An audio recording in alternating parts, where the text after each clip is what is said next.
আচ্ছা, মুম্বাইতে শাহরুখ খানকে দেখেছো? শাহরুখ খান মানে তোদের কাছে এখানে যেরকম শাহরুখ খানকে ভাবি স্পেশাল কিছু, ওখানে ওরকম না, নর্মাল রাস্তাঘাটে ঘোরাফেরা করে। একদিন তো কি হয়েছে শোন না, একদিন তো চিপস কিনতে গিয়েছিলাম একটা দোকানে, শাহরুখ খান সালমান চলে এসছে ওখানে। ওরা ওখানে নাকি বিড়ি কিনতে এসেছে। ওরাও বিড়ি খায়? হ্যাঁ, নর্মাল। আমি জিজ্ঞেস করলাম, তোমরাও বিড়ি খাও? বললো হ্যাঁ, আমার আবার বিড়ি না খেলে হাগা হয় না। মানে খুবই নর্মাল ব্যাপার। একদিন বাইরে বেরিয়েছে, চারিদিকটা পুরো লাল হয়ে গেছে। আমি বললাম কি হচ্ছে, সিপিএম এসেছে নাকি? বললো না না, সিপিএম না, অজয় দেবগান, অক্ষয় কুমার, বিমল আর ইলাইজি কিনে ফিরছে। মানে খুবই মানে এমনি ঘুরে বেড়ায় নর্মাল রাস্তাঘাটে। একদিন তো দেখলাম টাইগার শ্রফ টোটোতে আসছে, টাইগার শ্রফ। ধর, আরে হ্যাঁ, টোটো চালাচ্ছিল অর্জুন কাপুর। কেন? ওর অ্যাক্টিং দেখে ওর বাবা কিনে দিয়েছে। কি করবে, ওখানে পুরো নর্মাল। একদিন শপিং মলে দেখেছি ওই একটা কি যেন ডাউ, আরে করে যে তুষার কাপুর ঘুরে বেড়াচ্ছে। আমি বললাম এখানে কি দোকান দিয়েছে নাকি, আমি জিজ্ঞেস করলাম।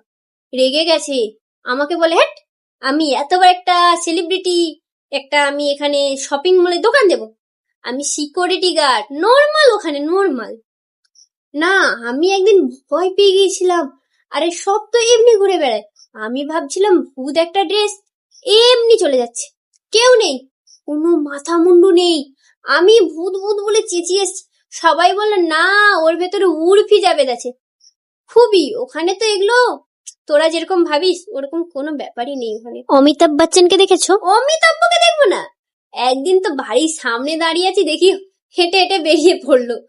ওই দিন গাড়িটা খারাপ হয়ে গেছিল, ওই অভিষেক নিয়ে বেরিয়েছিল, আগের দিন গ্লাস ব্রেক টেক পুড়িয়ে দিয়েছে, তো হেঁটেই বেরোচ্ছিল।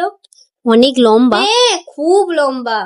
দেখতে কেমন? মুখ দেখতে পাইনি, এত লম্বা আর কি, বলিউড মানে তো এত গ্ল্যামার, কে কোনটা এত দূর থেকে বোঝাও যায় না।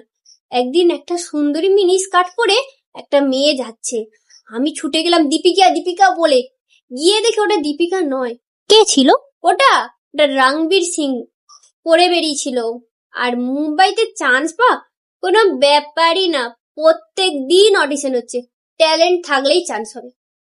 ও তাই? আমি নিজে 2-3টা অডিশন দিয়েছি, আমাকে তো সঞ্জয় দা ছাড়তেই চাচ্ছিল না, তোমাকে আমার সিনেমা করতেই হবে। সঞ্জয় দা মানে? আরে সঞ্জয় লীলা বানশালী।